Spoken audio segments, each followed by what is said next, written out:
I haven't got time to mark this motherfucker. Here we go again. We can't hear anybody. Nobody can talk to anybody.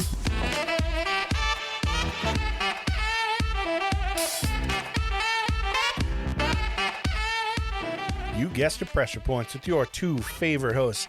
I'm D, and this is Horchata AJ. Horchata AJ. We're coming at you with Season 5, Episode 28, Devilry on the Dingle, Part 2. It's the stunning and spooky conclusion of The Haunting of Martha. Find us on Instagram and Twitter at PointsOfPressure.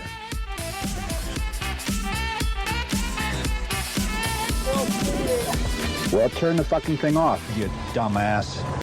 I realized the last episode I didn't edit out the clunk. Oh. So sorry if you heard that. Right. You did, because I did not edit that out. God damn it. I think you still have time to go change the file, don't you? No, I mean, I could, but I already exported it. Yeah, it's fine. I'm not gonna. No big so deal. It's not the first time. It's fine. Yeah, it won't be the last. Yeah. Until we figure out why the fuck it keeps doing that. But, yeah, you know. It's just fucking shitty cable. Maybe. I don't know. It's weird. It might be the cable, just like the beginning and ending of the signal. That's my guess. Welcome back. Yeah. Happy Monday. Hello. How was your last week? Oh, it's been... That's right. Yeah, we sat here, It's watched... been 20 minutes. Yeah, watched a little video and watched me devour some carnitas fries. Yeah, I got to be the feeder, and Yes. AJ got to be the gainer. But yeah, you guys had to wait a week. It's been less than half an hour for me, so it's fantastic. So we're not going to do a recap. Yeah. Just kidding. Aaron Ferguson / Aaron O'Gribben or something. O'Connor. You know, with Martha, is that ringing any bells? Is bringing it back? Yeah, Yeah. I can do it so that it refreshes my memory a little bit. Okay. So Erin gets in a car accident and meets the love of her life, Ed. Okay. And Erin and Ed have a good relationship, but unfortunately, as all things do when you get married in the 90s. I was in like, I'm married, Ireland. you bastard.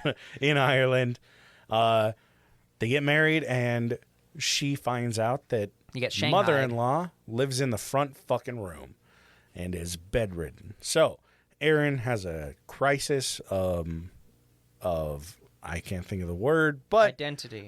an identity crisis, and she's struggling. And then Martha has a fucking stroke, and they take her to the hospital. Some weird things start to happen that night, like a door knocking, her bedroom door knocking, and then Martha dies, and the room smells really bad for like a year, and in the winter, flies are like cut in half and just piled up at the windows. And then she puts stuff in the room, and it still fucking stinks. And and they have a kid. And the pictures of her son are face down in the morning. Yeah, every time she walks in the room. Also, the priest has a fucking key to their front door. So here we are. Yeah, that part's really fucking weird. Really I keep thinking strange. about that. Like, I know. ugh. Priests are fucking strange, man. They're weird. Creepy. Yeah. Okay, so that's the recap. So yeah, we're caught up. We're going to cruise through this one because it is midnight here. Yeah. Oh, it is actually midnight. Yeah. So, that's fine. I just got clinicals in 48 hours. Grand. It's At least it's fantastic. 48 and not 4. Well, it's more like 40. It's more like 32. At least it's 32 and not 4. Yeah, I guess so. All right, so we're come back, and you know the pictures are showing up face down every time she goes in. She talks to Ed about it. Ed's not doing it, and Ed is slowly becoming more detached from Quentin, their child, and her. Oh, because I know that initially he was great for like the first year until the great birthday dad. came up. Yeah, that's right. He wouldn't let them have a birthday. Yeah, because he didn't have a birthday, and my dad tradition. didn't let me have a birthday, Nothing and like- his dad didn't let him have a birthday. Nothing like passing neglect down through the family. A recurring theme. Huh. Interesting. Weird. So yeah, just continue to have weird experiences, hearing her name called, hearing like a door knock going and that's nothing's right, there. Stuff just is kind of moved around, but it's nothing crazy. It's not like poltergeist shit flying around, but it's like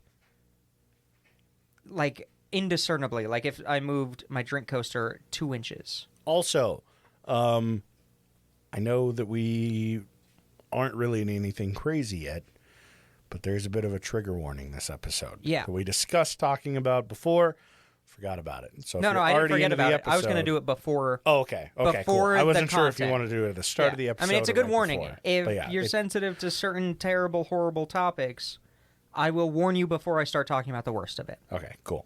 Okay? I'll walk out when. No. Yeah, you'll walk out for it. I know you have to sit through this. If I had to sit through it, read it, and make notes on it, then... That's fair. Oh, yeah, and I probably should have talked about... this is from the book The Dark Sacrament, not the Black Sacrament from Skyrim. The Dark Sacrament talks about a bunch of possession stories in the 80s and 90s and in and around Ireland. Okay. Really, really interesting book. I've talked about it before. Honestly, I just got it because I heard a different podcast years ago cover one of the stories, and then I bought it for the Halloween episode, but every once in a while I go back and read just a little bit because I thought it was going to be all really stupid, but they are all very interesting, compelling stories. So Good. Hell yeah. all right, now that we did the intro, did the recap, and then introed again, Yeah. now we're coming back to We're the back story. to it. So. She has a lot of time to actually self-reflect, Okay.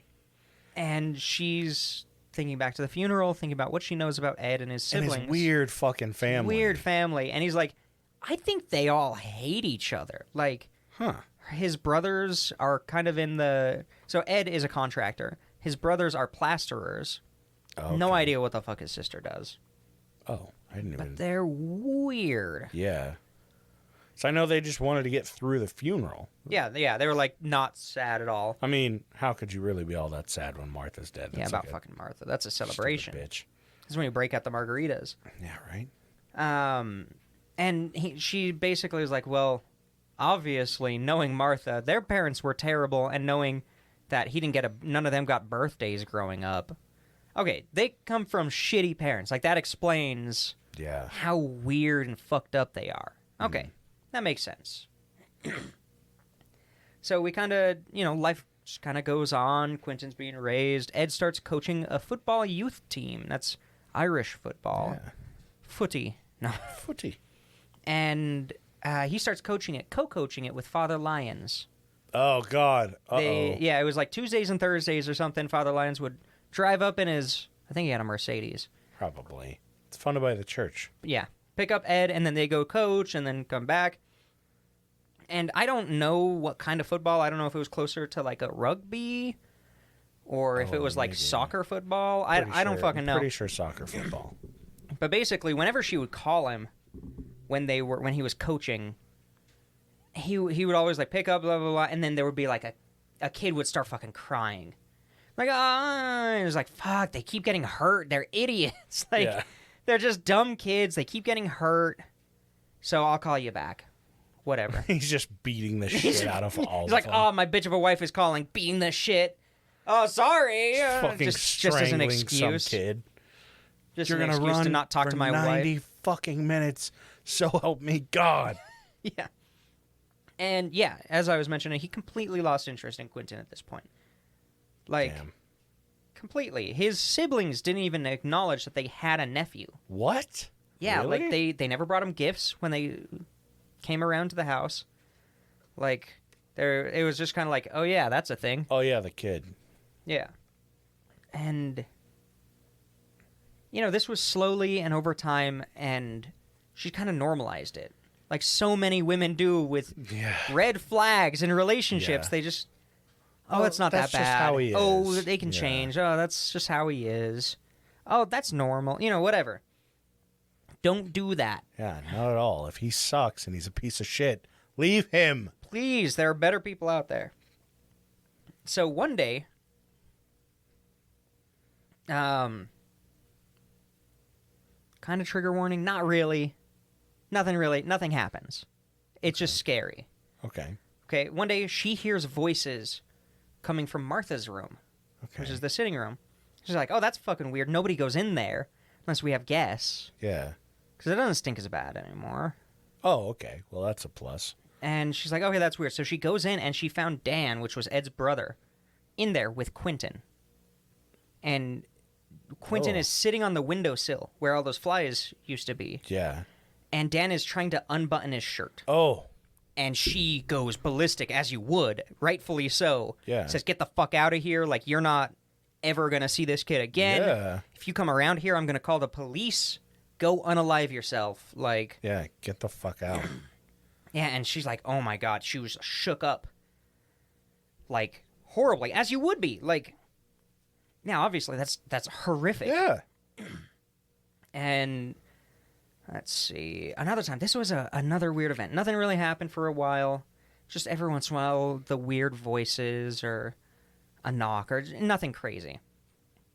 But Father Lyons was in their kitchen having tea, waiting for Ed to come downstairs because they were going to go out somewhere for a parish meeting or something. I don't fucking know. And the father says, yo, Aaron, things okay in your relationship? Like, in the bedroom? I do a marriage counseling thing. Oh, God, dude. Always. If you're interested. I've seen how sexually pent up Ed is with the soccer boys. So she's like, what the fuck? She just doesn't know what to say. Yeah. Super And catches Ed her comes off guard. downstairs, and she said it was like they planned the conversation. It was just so Really? weird. Because he came downstairs, and the priest said, because, you don't want to lose a good catch like this. And he, like, grabs his arm. They do it like a predator handshake. No, I don't know. Yeah. And he, like, you don't want to lose a catch like this guy. And then he puts his arm around his shoulders, and they walk out the door. And I was like, that's the most surreal, weirdest Yeah, it's just thing. so uncanny. Like, there's so many points of this story where uncanny is the perfect description. Where it's just like, something's going on. Yeah. And it's weird. Yeah. Like, she was What the so worried fuck? about talking about this, Yeah. even with her I'm friends or sure, her family, dude. because if you just talk about it, you sound like you're insane. Because it sounds like it's out of like a 70s sitcom. Yeah, it sounds like you're being gang stalked. Yeah. Like, yeah. It just sounds like she's paranoid. So, like, how do you describe that? Yeah. Everybody would just say, oh, it just sounds like they were just bros. Like, Yeah. whatever. It Yeah, they're sounds like friends. you They're were obviously reading close into it. friends. Yeah. Because they hang out all the time. They Coach the team They together. coach the team together. They go to best parish buds. meetings. Like, they're involved in the local, like, Catholic church stuff Ed's known him for a long fucking for a time. long ass time. So it's just weird. And she thinks about that. And she's like, that was such a weird situation. Mm-hmm. And she just kind of reflected on, they hang out together, like, a lot. Like daily kind of thing? Like, almost or- daily. Oh, okay. It's a common thing that they would stay out late at night. Like, she thought when they first got married that a lot of it was clients out late. No, you just go hang out with Father Lyons. Oh, really? And then at like 1 a.m., Father Lyons drops him off. What? So that's what it was the whole time when they first got married? Yeah, that's what he did work a lot as well. But Yeah. part of it was he was also just hanging out with Elder Lyons. And Just fucking drinking with lions. yeah, like, Huh. it's the weirdest thing. So that night, actually, she was like, I having a hard time sleeping, just like, this is really fucking weird. I've been seeing weird shit, but am I going insane? Yeah. Because she's not very religious. She was raised Catholic, but not really devout.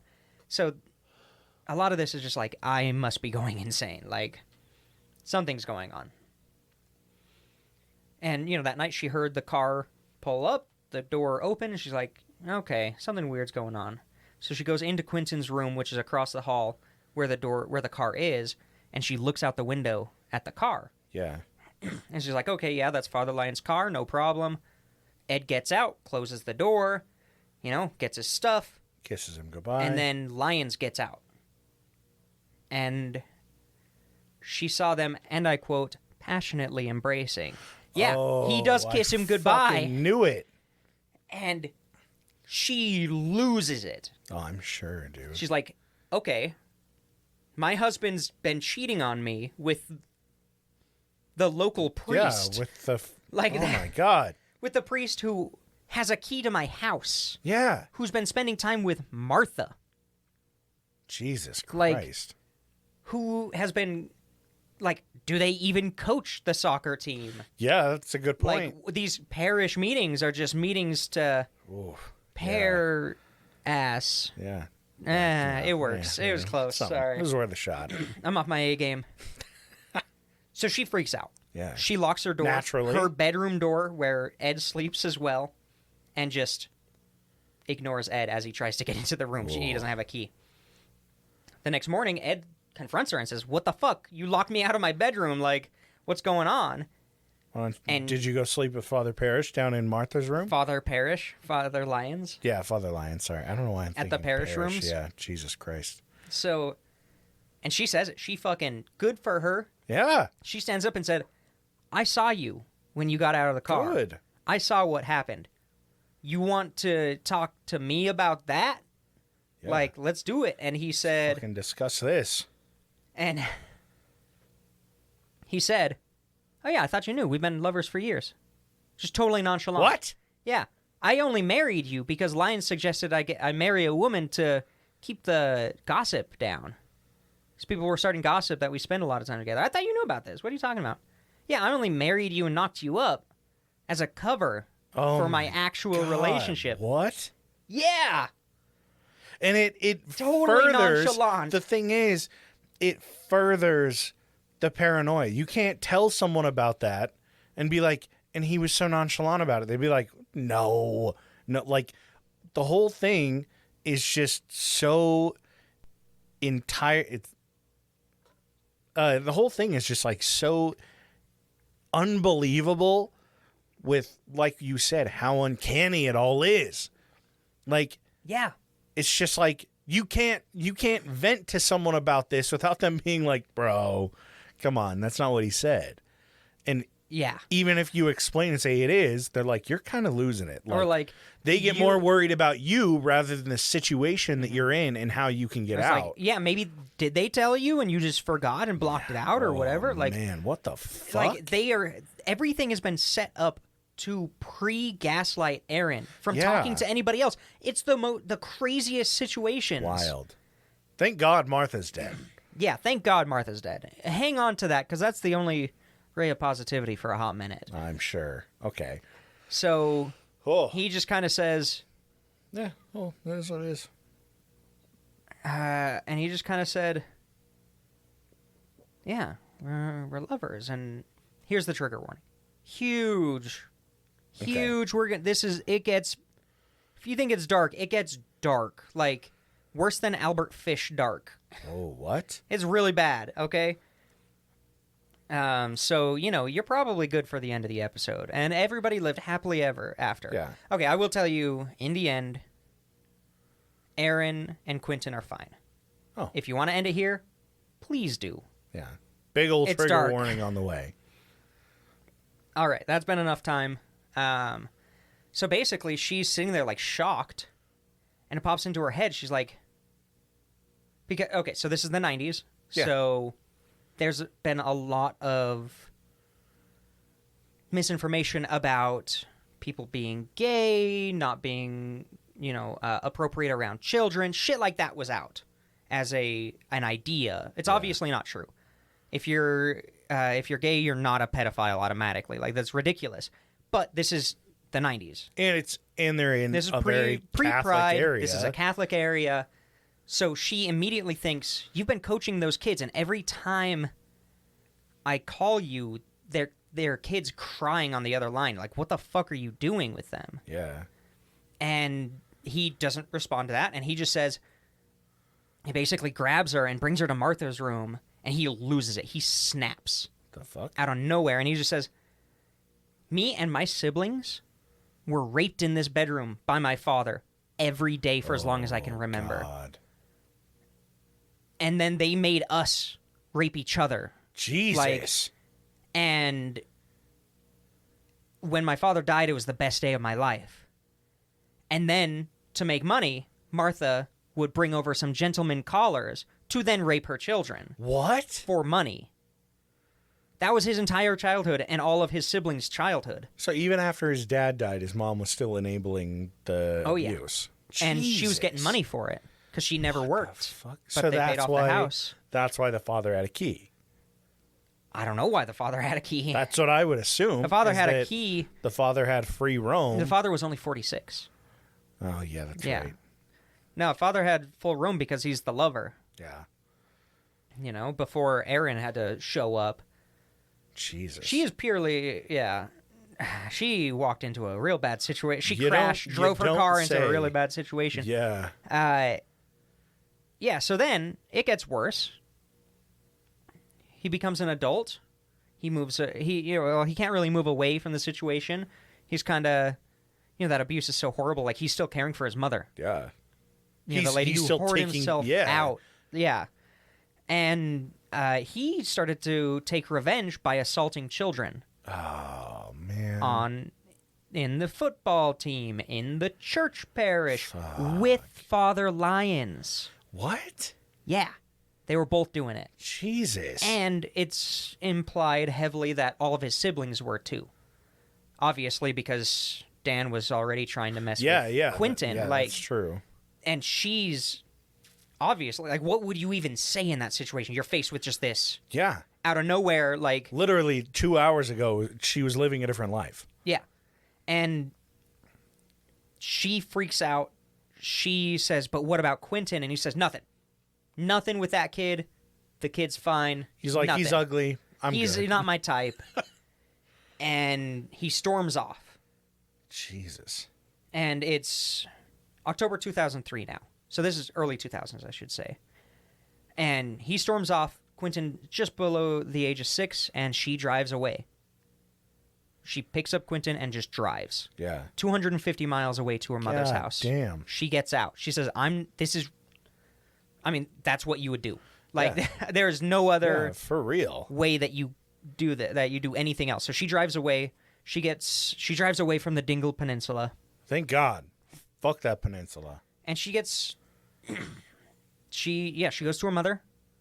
Quentin's now in a much better, family life because Yeah. you got grandma who's awesome. You get mom who's not horribly stressed out anymore. Yeah, for real.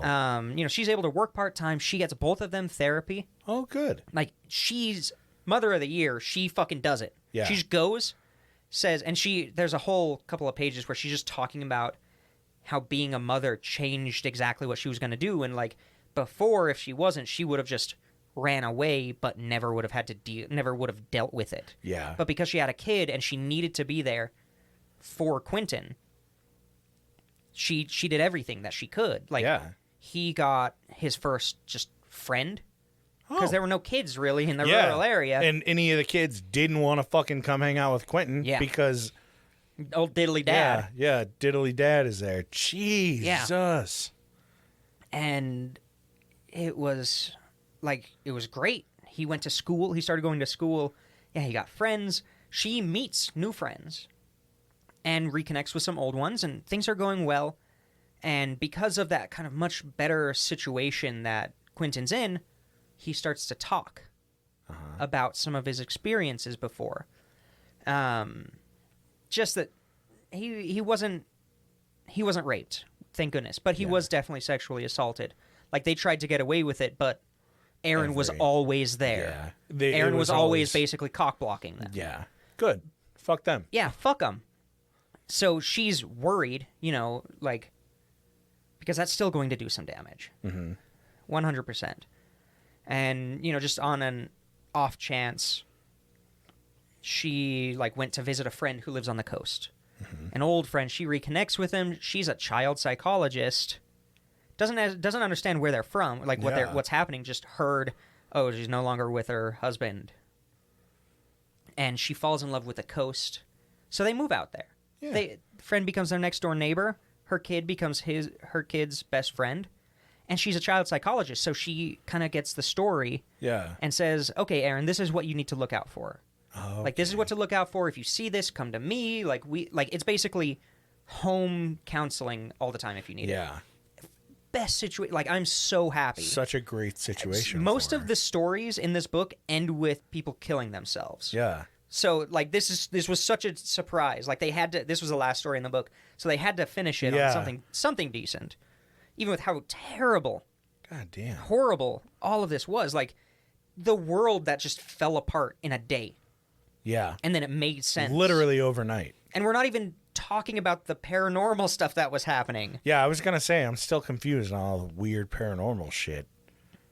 We're not even talking about that yet. Yeah. Like, it's crazy. So, yeah, she gets a bungalow. Like, they're door opens to a backyard and then a beach. Like, sun is always in there. It's the best place they could go to heal. Yeah. And just completely be separate. She files for divorce. Obviously, she gets an attorney. And she starts sending letters and making calls to the local police. Yeah, I was going to say, hopefully. And starts reporting them. Like, hey, this is what's happening. Like, these kids on that soccer team are being assaulted. Like, this is fucked up. Good. For her. Good for her. Good for her. Good for her. Yeah. And she doesn't get some responses back, and she starts receiving phone calls. This was when she was still at her mother's house. I should say that. I kind of went out of order. Sorry. No, you're okay. Back at her mother's house when this was more fresh is when she was, getting the divorce and doing the letters. She starts getting anonymous phone calls that say, if you don't drop this, you're going to be taken care of. What the fuck? And we know where you live. We know where you are. You're at your mother's house. Like, basically, the siblings. Oh. And the people involved probably, who knows? Yeah, people that Father people that know Lyons, about Ed them, yeah. themselves could be calling and just members of the church that are weird as fuck. That are I would say willing to probably defend the them, siblings more than because likely, yeah, I could see the siblings though, but basically saying, can't stop doing this. Like, stop sending letters. They're not going to get there. Whatever it is. And then she moves. So that's another reason why she moves is because she started getting the weird phone calls. But, life is good. The kid got counseling. Good. She got counseling because that's fucked up. She's not depressed anymore. And she gets a phone call one day in her new house, and it's her divorce attorney. And the divorce attorney is like, hey, everything's looking good. Like, things are processing through. He gets no rights. You're making these claims that we're going to try to put into a police report. Nice. Get the ball moving. From here, the story pivots away from the legal proceedings. Basically, they file a report and do stuff, but I don't know how far it goes. Yeah. That's not what the story is about from here on out. But, it is like they did pursue charges and all that stuff. And the divorce attorney just kind of ends it and is like, oh, and I know you lived there for a while, so you probably knew the priest, Father Lyons. Yeah, he died in a car accident like a week ago. Okay. And she was pissed because he escaped. Yeah. He basically, nobody's going to charge him now. Yeah. He got off. He got away with it. Yeah. And thank God he's dead. Yeah. Like, for real. Fuck him. Yeah. So, day continues. Everything's pretty normal. The next day, she gets a whiff of mildewy toilet. What the fuck? Just in her kitchen. And she's like, this is a new construction. There's not a pipe backed up. Like, this is brand new shit. And it just kind of got worse. Every day, she would smell it a little more, a little longer. And she's like, sewage has got to be backing up somewhere. Like, this is... And she's like, I don't want to think about Martha. Yeah. And her house just got colder. Like, she would keep the radiators on in, like, the fall and in the summer. I mean, it's Ireland, so it's colder than here, but she would keep the radiators on all day, and it just wouldn't... She would always need blankets. Jesus. And it just started to get cold. And she started to do anything to get positivity and bring in plants. She would pray, do all sorts of things. Kind of helped. But then she started hearing knocks again. Just weird knocks. Knocks from inside a closet. Open and nothing's in there. Like, knocks from... There's no attic. But knocks from the roof. Like, from the ceiling or from under the concrete. Like, weird knocks and noises. Voices sometimes. And she started having weird dreams again. Which was a staple of the old house. And she started to do the think you see somebody in the corner of your eye, you turn to look and there's no one there. Stuff like that. So it's great. Fuck. One of these days, and I'm describing a pretty good length of time very quickly. Like, it slowly ramped up over probably months. Yeah. One day she had a headache. What do you do? It's early 2000s. She just goes... puts on the TV, sits on the couch, kind of curls up with a blanket, just like closes her eyes. Her kid's playing in the backyard with his friend, with the neighbor boy, like, and the neighbor, child psychologist lady, is outside hanging washing. Oh, okay. So she's like, okay, I can relax. Yeah. Because this entire time she's super controlling. Kids are being watched. Of of her kid, obviously. Oh, yeah, like, absolutely. But she trusts the neighbor 100%. Like, so everything is good. I can relax for a minute.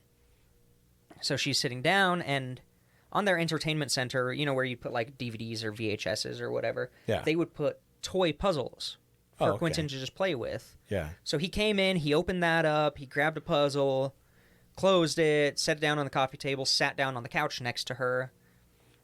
And she's like, don't worry, like, I'm just resting my eyes for a minute. If you need anything, you know, come get me. And he just kind of sits there for a little while, and then he stands up, and she can hear this. You know how you can hear when you're walking through a house? Yeah. You know, you just hear what you're familiar with, the different creaks and stuff. And so she heard him walk down the hall, go into his room, and close his door. Mm-hmm. And it goes click, and her eyes open. Because he never closes his door. Yeah. Like, that's just weird. He just never closes his door. There's no reason to. Okay. Like, yeah. so she's like, okay, that's kind of weird. I'm just going to go make sure everything's okay. She gets up, opens the door to the room, and he's not in there. He's like, okay. And now she's like, did someone like kidnap him? Like, what the fuck is she? Kind of panics. Where's my kid? She looks in the backyard. He's not out there. What the fuck? Nobody's out there. Oh, shit. And she's frantically like searching the entire house. And the neighbor lady just comes out and says, oh, hey, your kid's just inside there watching TV together. Oh. And she's like, what the fuck? Did he come over for anything like a couple minutes ago? Like, no. He's been here for 3 hours or whatever. For 2 hours he's been here the whole time. Like, no, he hasn't left my sight. Obviously, I wouldn't let him leave my sight. Yeah.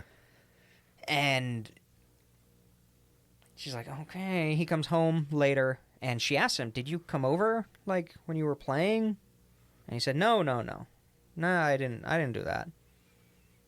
And she's like, I felt him sit next to me. Yeah. And grab the toy from the cake. Like, what the fuck is that? And he says, oh, maybe it's the little boy. Oh, shit. Yeah, exactly. Like, fuck. And it says, yeah, usually I see him in the garden, but my friend Connor doesn't see him. And when I see him in the house, he's crying. Oh, Jesus. And he just says it totally nonchalantly, like kids do. And he's like, ooh. And yeah, just that crying kid down the hall. No biggie. Yeah, and then he says, oh, but sometimes I go to talk to him, but he doesn't talk back, and then he goes blurry, and then he goes into the wall. Oh, grand. Fantastic. Thanks a lot, kid. Quentin. Yeah. Jesus. So she just doesn't know what to say, so she basically just says, oh, no, don't worry. Like, don't be scared. That's just an angel. Oh, no. And he's like, no, it's not. Oh, God. No, it isn't, bitch. He knows. And she's like, no, he's an angel. He's sent here to protect you. And he's like, no, he's not. He doesn't have wings. And she says, oh, no, his wings are under his shirt. And he says, no, he's naked. Oh, God. It's a naked crying little boy. Grand. Fantastic. They escaped it. And then they fucking didn't. Yeah. That's, at this point, I thought the story was ending before this. Yeah. I thought it was closing up because it was really written that way. Oh, jeez. So, let me look how many pages. Okay, yeah, this will be perfect. So, she doesn't know what to say. Yeah. Obviously. What would you say? Like, I would be... I don't even know. Don't even know how you would approach I don't even know how I would yeah. start. Fuck. So she's, like, shaking because Quentin doesn't really understand what happened. He was too young to really... Thank goodness. He was too young to really remember anything. Thank goodness, for his sake. Because he's probably... Like 6, I would assume. No, I mean, like, nowadays. Oh. He's probably my age. Yeah. Yeah. That would make Roughly. sense. Roughly. I think he's a couple years younger. But she starts having weird dreams again. Oh, great. Weirdly prophetic dreams. She has one dream about she's going to a wedding, but then as the wedding goes on, as the day goes on, it slowly turns into a funeral. So basically her life previously? Yeah, pretty much. But she went to her cousin's wedding like a week later, and her cousin's father-in-law had a heart attack at the dinner. Oh. Weirdly enough. So it's like Jesus. strangely prophetic. Not direct prophecy, but, omens and shit. Yeah. She also had a dream that there was this priest, which she doesn't dream about priests. She is very priest averted now. For some reason. She hasn't set foot in a church. I fucking wonder why. Yeah. And she dreamed of this old fucking priest, and he had one of those, like, children beaters. Yeah. Before they used the rulers when Yeah. they would beat the kids. He had one of those, and he was on a beach. And he was just putting it in the sand, drawing a line, and he said, "Don't cross the line, don't cross the line, don't cross the line." And that was her dream. Jesus. And she went to her friend's house, and was like, "I just had this weird dream with this old priest with this weird stick. Like, I don't know what the fuck's happening." And the friend's just like, "Oh, haha, that sounds just like my uncle." What? Yeah, that sounds exactly like my uncle. He was a priest. He was a teacher. And it was enough that she opened up her photo album. Oh, And it's the shit. priest. He died 15 years before this. And so she's like, what the fuck is happening? There's priest, like, iconography in my dreams now? What the like, hell? what the hell is happening? There's a little naked boy running around my house crying that only my Yeah. kid can see. What the fuck? And one day, it's 4 a.m., and she wakes up and she's got sleep paralysis. Feels like a huge, heavy weight is on her. And it smelled like Martha's room. And she's sitting there and she's like, okay, this is terrible. I'm not going to panic. I'm just going to get through this. Like, I must be dreaming. Like, that's what you would do. Yeah. And then a thought popped in her mind and is like, it's keeping me here to prevent me from going to Quentin. Something's happening shit. with Quentin. And she, like, sees red, pupils, Yeah. and Just wills she herself up. blacks out, essentially. Oh, fuck. But it feels like she blacks out for a split second, but she's in the hallway. She does not remember getting out of bed. She doesn't remember anything. She's just pinned, freaking out, and then she's in the hallway running down the hall. Yeah. Completely lost that memory. So she, rams into Quentin's room, and he's just sound asleep. Sound asleep. And she's like, this is... Something's not right. Something's weird. It still smells like Martha's room. Like, this is really fucked up. And I love... Well, no, I don't love this story. But something that adds to me some credence to this story is the way she's reacting to this is exactly how a normal non-religious person would react to weird paranormal shit. A lot of us just kind of ignore it. Yeah. And just deal with it and take things one step at a time. That's me. Yeah. Yeah. Just fucking roll with whatever You just the hell. roll with it and do your best. Mm-hmm. And so she's checking on him. She's like, okay, he's fine. And she hears a kid crying Oh, fuck. in the house. And she's like, what the fuck? What the hell? Like, imagine that. That would be terrifying. That is real, true dude. horror. She hears the crying. And she kind of turns around. She looks down the hallway. And it just cuts off. Like, mid-noise. It just cut. Oh, shit. And it's gone. She's like, okay, that's really weird. She's confused. Obviously, it's 4 a.m., so you're kind of like just waking up. And she starts to walk down the hall back towards her room. And she's like, no, what the fuck am I doing? I just heard a kid crying. I was pinned to my bed. I'm going to go sleep in Quentin's room, and we're going to lock the fucking door. Yeah. Like, and I'm not even going to sleep. I'm just going to sit there. Yeah. Nothing's getting past me. So she goes back down the hall, and the crying started again. And she's kind of looking for it, but she's also just going to Quentin's room. So, like, she kind of heard it in the bathroom. So then when she walks to the bathroom, she kind of looks inside. But then suddenly it's in the room across the hall. So she looks over there, and then it's over there. Like, it's jumping it's to just different locations. And it moved, like, at one point it was right behind her in the hall, and she turns around, and Nothing. and it just cuts off. And she's like, you know what? I don't want to find the source of this. I'm not going to look for this thing. I don't want to do this. So she locks herself in Quentin's room, and the crying is right outside the door. Oh, Jesus. Like shadow under the door, Yep. crying noise, and it just slowly gets quieter until it's gone. Jesus. Terrifying. Yeah. Like, For oof. fucking real. Somebody needs to make this story. No, don't make this direct story. Just skip. Skip There's a part parts where of you it. can skip. Yeah, just make it Martha. Just make Martha a bitch. Like she was, but Just you can skip a couple yeah, parts. you can take the abuse and throw it out the door and just say, yeah, he was gay. And they left. Yeah. Oh, make her the bitch by forcing her son to hide his gay relationship. Yeah, Like, there you easy, go. there you And then go. that's the story, Yeah. and Ed saves him in the end. That's why everybody But they're going to hates, call him Ted. Yeah, that's why everybody hates Martha, and that's why all of his siblings are like, shitty. It's fair. Yeah, Because they're also homophobic. yeah, exactly. Okay.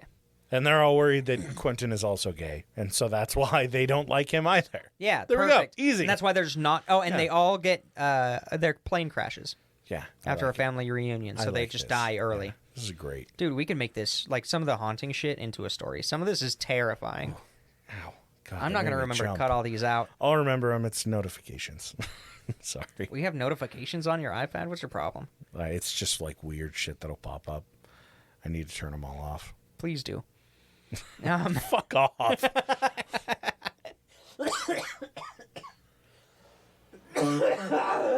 Jesus. Sorry, I'm Christ. dying. So, this night was just too much. Quentin didn't wake up at all during the night, so she just dropped him off to school. And she said, fuck it. I hate priests, but I need some kind of Yeah. help. Like, who else do you go to in this Yeah. situation? So she meets up with Father Maurice Higgins. Okay. And he's in his late 60s, and she told an abridged version of her story. She left out any involvement with Father Lyons just because it was 2004. That's right when all of the Catholic father pedophilia stuff were out. So Oh, she was yeah. like, if I tell him about that, he's going to think that I'm just here to get Yeah. part of that. Yeah. To get in on that little sweet cash. Yeah, just to do that. So she ditches that. She ditches the little naked boy who's crying in her house. Oh, don't ditch She that. ditches most of the abuse and basically just talks about the paranormal parts, Okay. which I think was stupid. But Yeah, absolutely. she just wanted help. She's very distrusting of these guys, which is totally You understandable. don't say. I don't blame her. Totally understandable. So Higgins says, okay, I believe you. I'm not an exorcist, but, how about this?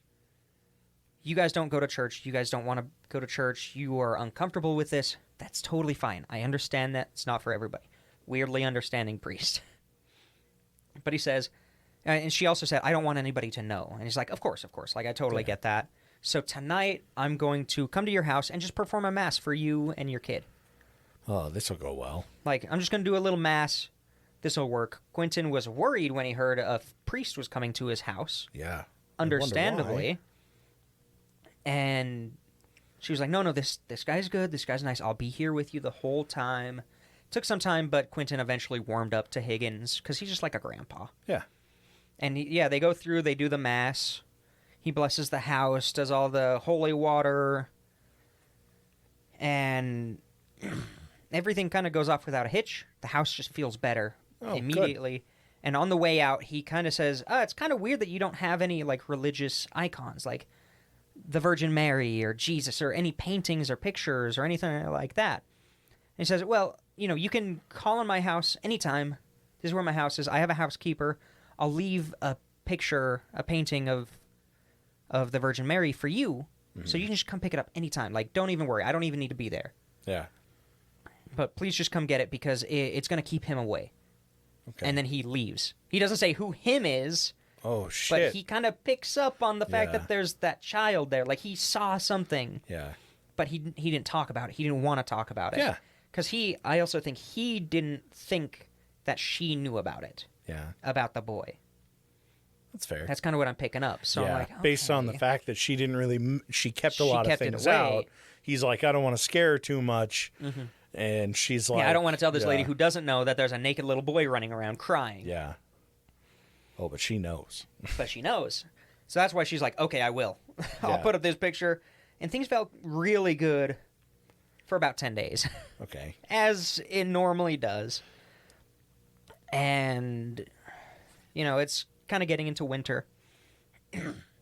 Quentin, one day she hears him struggling in his room after he gets home from school. So I go, okay, whatever, like not thinking anything of it, like Yeah. it's whatever. And she just realizes he's got his arm stuck in his jacket and he can't get it out. Oh, Jesus. So yeah, exactly. It's nothing bad. So she just kind of bends down, helps him get the jacket out, but he's looking behind her. Oh. And he's like, oh, hey, Mom. Who's that man behind you? This kid is Jesus. terrifying. Yeah. And she says, and she just, as soon as he says that, she feel, you know, when you can feel somebody behind you, but Yeah. they're not touching you, that kind of warmth, that hair stands up, and she's Ugh, like, there is yeah. somebody standing behind me, isn't there? They're right behind me, Yeah. aren't they? Jesus. And she just kind of like, no, nobody's here with me, shitting herself inside. Yeah, for real. And the feeling just kind of goes away. And then she stands up and turns around and says, oh, no, nothing's there. And that day, the house basically reverts to how it was before the mass. Oh, shit. Just the cold, the weird visions. Quentin saw the boy again. Mm-hmm. It was weird. Quentin saw the boy in their garden. He walked inside, walked into Quentin's room, and then started praying on the bed. You know how the Catholics do, where they're like Yeah. on their knees with their elbows on the bed? I mean, I guess not just Catholics do that, but you know what I'm saying. Yeah. And he sees that, but he sees it from outside because he's looking in the window from the outside, and he's like, what the fuck is happening? And the kid disappears. Because he's now realizing that's not normal. Like, he's getting older. He's probably Yeah. 7. Yeah. He's realizing that he's seeing something that He's others realizing aren't. that it's not normal for his best friend not to see this kid, but him Yeah, too. Exactly. And the smells come back, the sounds come back. One day, so basically, in the old house, you know, back in Dingle, the only way she would get out of the house is do the shopping. She would do it twice a week.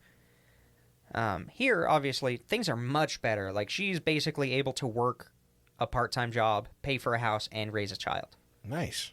Good for her. It's fantastic. Like, her mother helps her a bit, and she's got a great support network. Yeah. So she walks in from getting the groceries or whatever. She unlocks the door, opens it, and she sees. So it's basically front door, hallway. Mm-hmm. And then it kind of splits off to like the kitchen and then different rooms and like a living room and stuff. But she sees a black mass with arms and legs crawl down the hall from where she is down. Oh, shit. And then through the wall at the end. Fast, like inhumanly Yeah. fast, just crawling on all fours. No Jesus. discernible head or anything. Yeah, just whoop. A mass and arms and legs. Jesus. It's just through the wall. And she freaks out. Yeah. I mean, Yeah. obviously, yeah. And she's inside. She's kind of in the kitchen, which I think is closer to the front room, and she's shaking so much that she just calls her friend, her neighbor, and says, you got to come over here. I just can't be alone. Like, her friend doesn't know a lot of what's going on Yeah. in the paranormal aspect. Her friend is an expert on everything else. So she's just like pouring herself a glass of wine and spilling the whole Yeah. bottle. Like, so her friend comes over, and so she opens the door for her friend, and her friend looks behind her, grabs her arm, and pulls her out of the house. Jesus. And slams the door and says, "What the fuck was that on your stairs?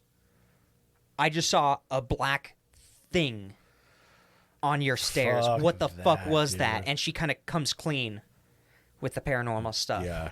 Finally, she has somebody she can trust and confide in.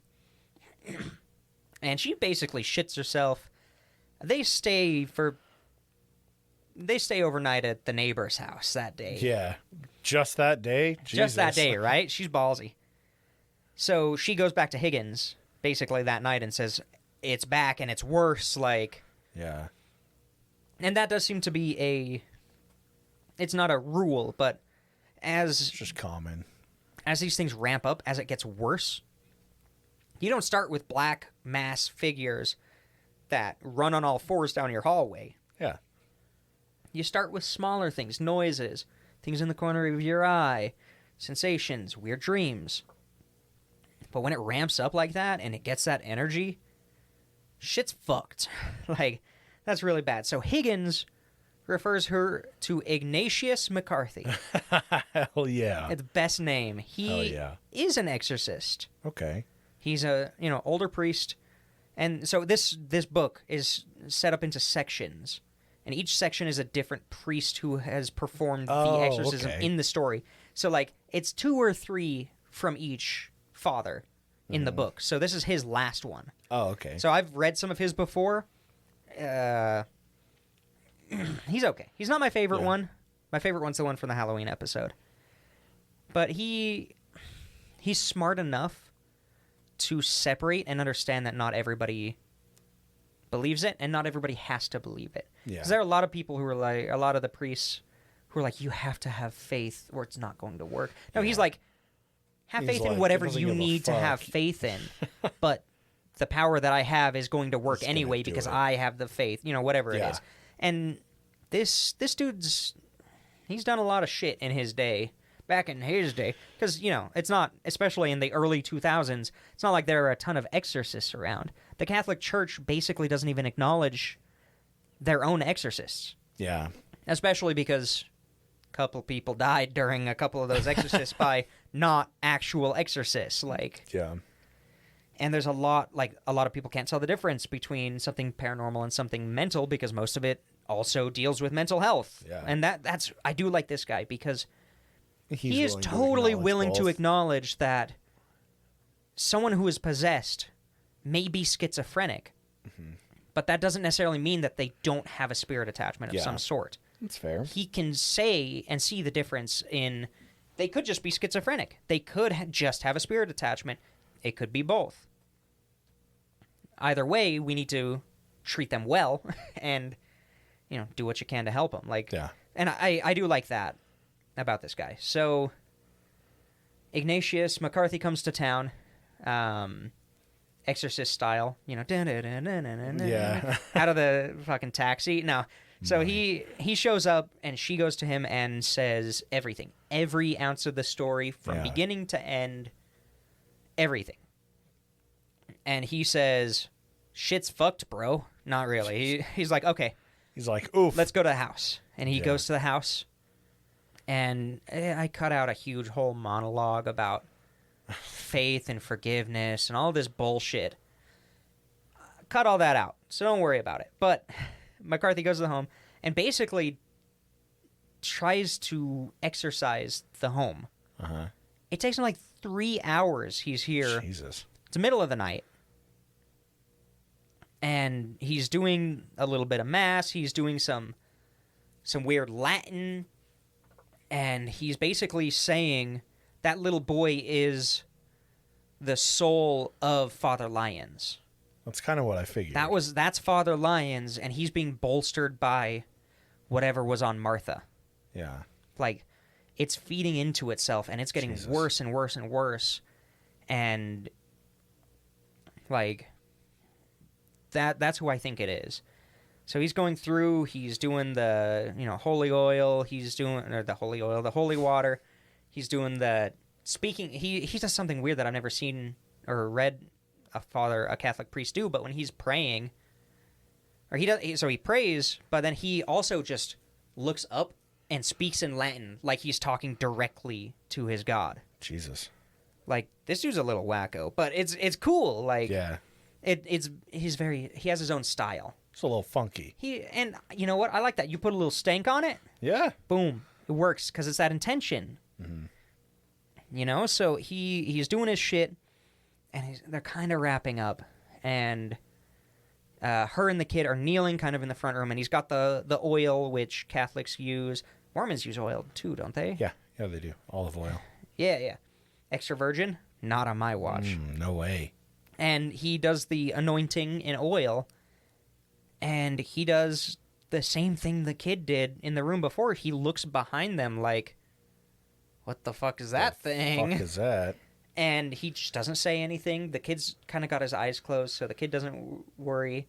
Aaron's like, I'm not looking behind me. Yeah. And he's doing his whole Latin and crossing them and all that stuff. And then he's like, okay, it's done. We're done. And he looks at her, and he kind of takes her aside and says, you're not going to notice a big difference. It's not going to be a night and day difference. This is going to take some time, and you need to keep working on yourself. You know, keep working with your kid. And, like, it's okay to acknowledge that you saw some of this weird shit. Like, it's okay. Like, acknowledge it. Yeah. It's okay, but also acknowledge that it's going to change and you're going to be better. Okay. And that night, there was basically no change. They still saw things and heard things. But over the next 2 weeks or so, it slowly got better. Didn't smell as bad. It was a little warmer. Didn't see as many things. Nice. And, you know, essentially from there, as far as we know, because this was, they interviewed this lady and the priest just a couple years after this ended. Yeah. After this moment. And they were good. They were great. Like, That's good. she was dating. Nice. Hell yeah. Quentin's totally normal. Barely even remembers it. Jesus. Remembers anything. He just remembers the priest coming to his house. Yeah. And he had a little imaginary friend. Huh. And Well, that's good. Yeah. Jesus. It's a weirdly positive ending. And then it kind of goes into the interviewers, the authors, talk to the priest and say, what do you think this was? Yeah. Let's talk about this base understanding. And yeah, I can spare a minute to kind of talk about that, because I actually really like his conclusion. Mm-hmm. Obviously, it was like, yeah, the boy, I think, was lions, and whatever attached and whatever was Martha's deal also fucked up with lions. And he basically said it was a generational possession or attachment or things like that. Like, somewhere along the line, the family got fucked up. So he you was don't like, say. Yeah. So he was like, maybe it was the grandfather's dad, because Ed had mentioned the grandfather's dad didn't even like the birthday thing. Maybe it attached to him and it just got passed down to, you know, maybe when Ed's dad was doing the horrible shit, Martha was appalled, but then did the thing where he's like, let's just normalize this, let's do this for the family, and that thing attaches to her then. Yeah.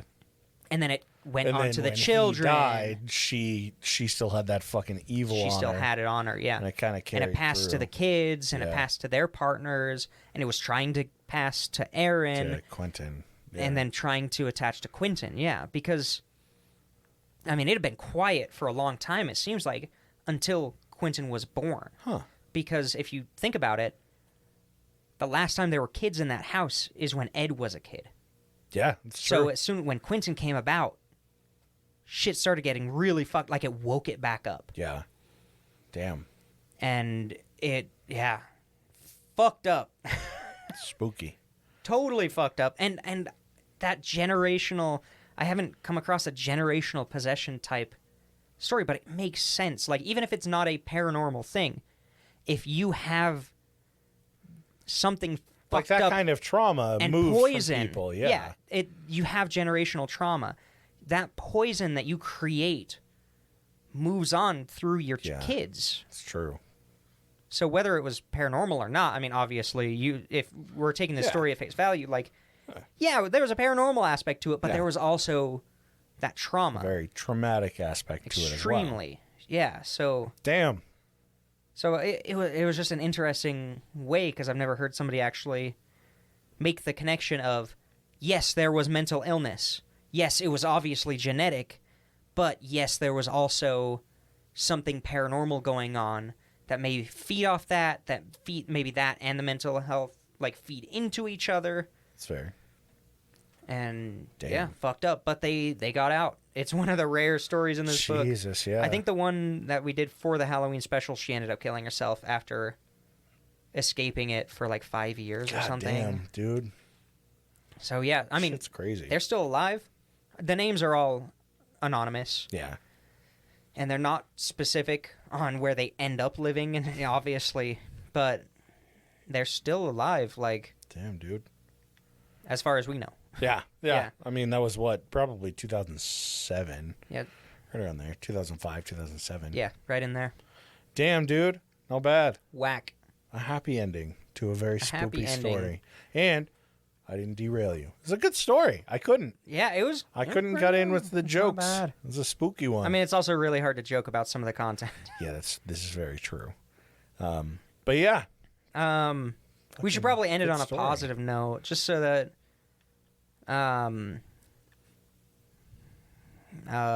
What's something positive that's happening in the news? I don't fucking know. Trump got Nothing? raided by the FBI. Yeah, for real, dude. The person that lives up the street that used to have like their house and front yard decked in Trump regalia and Republican regalia, it is all gone. It is all down. All gone. They either moved, died, or had a change of heart. Yeah, realized that their Trump Jesus was a piece of shit. So it's a happy ending for all. Yeah. Exactly. So fingers crossed that asshole goes away. Yeah. But so Speaking that's of, the positive. That's the ending. positive Yeah. part. What you got Trump on is being Patreon? investigated for the espionage, for violating the Espionage Act. Right. Jesus. Something Obama did not do. So patreon.com/points-o-pressure. We get an extra episode, little side projects. You got like 20 episodes of Sloppy Seconds. Behind the scenes. If we get 20 patrons, we'll get a tattoo, a Pressure Points tattoo. Yeah, we got. We'll use an AI generator to figure out which tattoo we're going to get. No. No, not at all. But yeah, it's a hopping place if you just want to support us. And you know what? It's okay. Just listening supports us. Yeah, that's listening, true. telling your friends, your family, anybody who you think would really like it, or at least download one show would be super useful. Passing it along to anybody that enjoys it or that you think might enjoy it. If you have a friend at BuzzFeed, is supporting us. Yeah, honestly, you don't need to fucking pay us to support us. Not that we don't appreciate it entirely. And it's literally oh my the God, reason, literally the reason that we can still do this after so long. But you know, if you have a friend at BuzzFeed or New York Times, shit, by all means, Salt Lake Tribune, someone that has a podcast listener base already, then by all means, let them know just about tell Pressure your Points. friends. But yeah, you got the names. We appreciate that. We got Mini D, Nordic Thunder, and Toddle Waddle. That is the board. The guys that let us do this episode. Yeah, they allowed us. They actually chose the content. They for us. approved us to continue as long as we have a trigger warning. Actually, I insist on the trigger warning. It's basically we don't get to choose episodes anymore. They vote to decide them and then force us to do it in a gimp suit. Well, it's really rough. I mean, in a good way. I don't like how much that picks up now. And then, of course, we got Abby, AJ's Third Nut, Haley, Thomas, Casey McFacey, Dark Runner, D's Nuts, and Laura Revo. Thank you guys so much for keeping the lights on. Yeah, Is truly that's a tone? That's a tone people say. I mean, you've been saying it for like 2 years now. So Have I? Oh, good. Yeah. Oh, there was something else. Oh, yeah, next week. Your episode, right? Yeah. Yeah, that's what we decided. Mormons.